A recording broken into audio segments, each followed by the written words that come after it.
So I didn't have the best start to the year.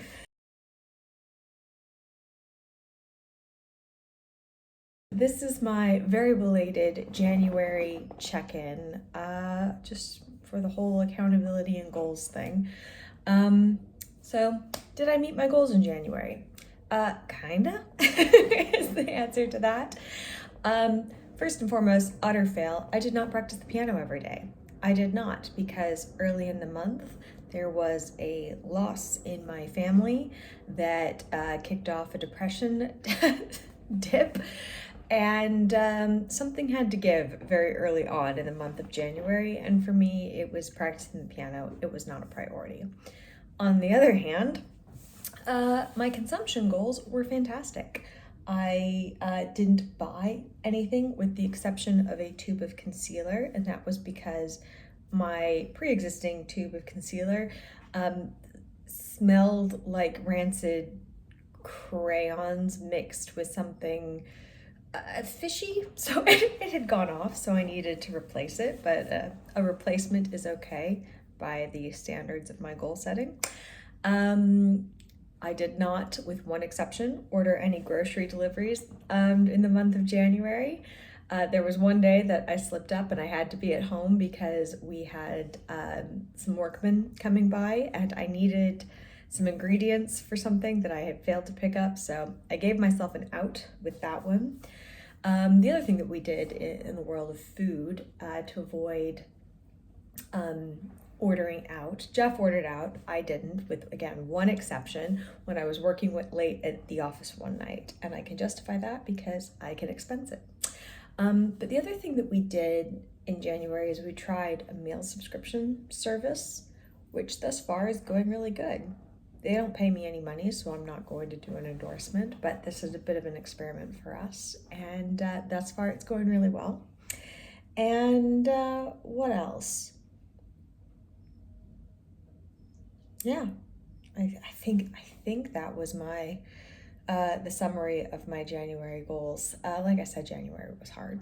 If you read the blog and you read the website, you know why. It was a rough month. It was a rough start to the year, just personally, as well as waves hands at general state of world. And here I am recording this halfway through February, and the good news is, over here in February, my no-buy continues to go very strong. My little mini challenge to myself this month was to continue to make food. We are ordering out again, that is allowed again, and I am allowed to buy groceries for delivery, which I have taken advantage of. But I'm sticking with the meal subscription service, which is helping that reduce the need for that and is making us cook, which is good. My other mini goal for February was to start working out again, which I have done. I'm back on yoga and bar exercises, which is a good thing for me, long overdue.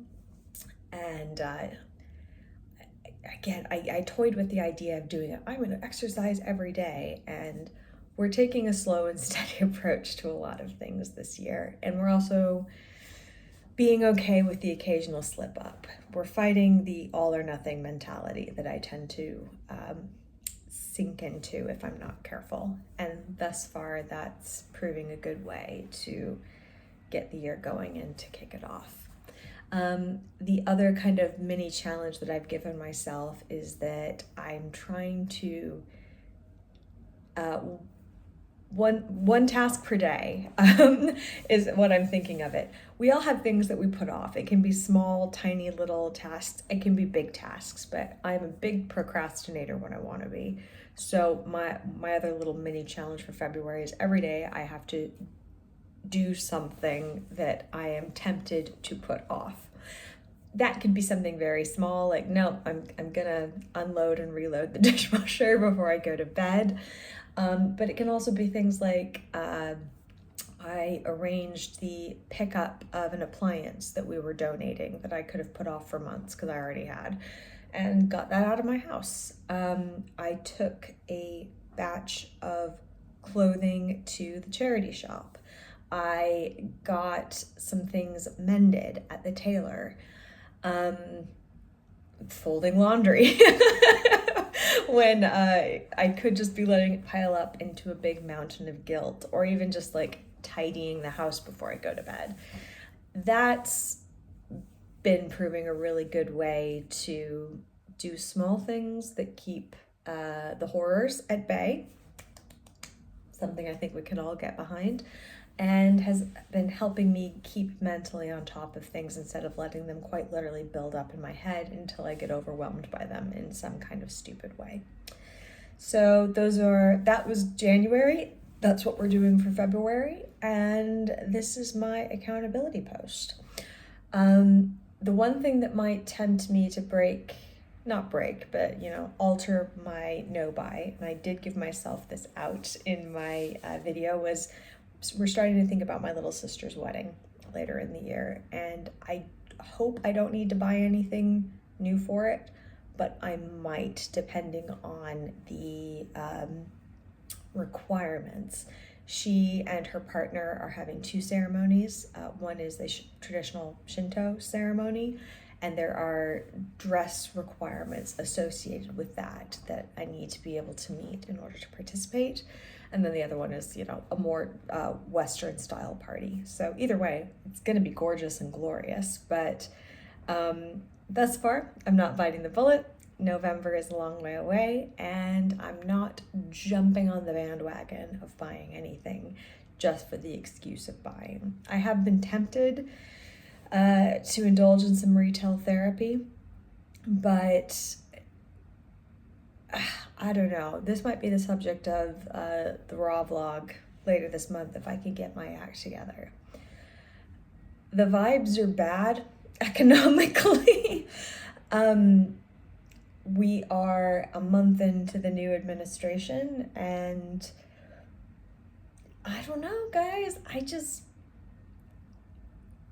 There's so much pent up emotionality in the economy, and I can tell it's not just me feeling this way as a consumer. Apparently here in the UK,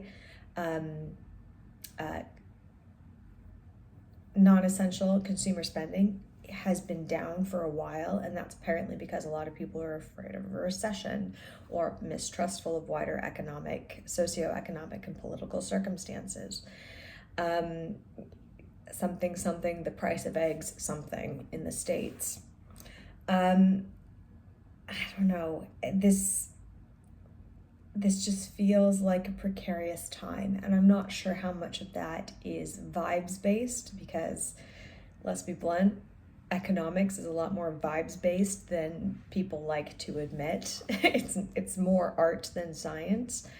But financially the vibes remain off, and so even though it's only a month and a half into the year, I'm feeling like the choices that Jeff and I have been making and the priorities we've been giving ourselves feel wise to me in a way that's making them easier to stick to than it probably has been in the past.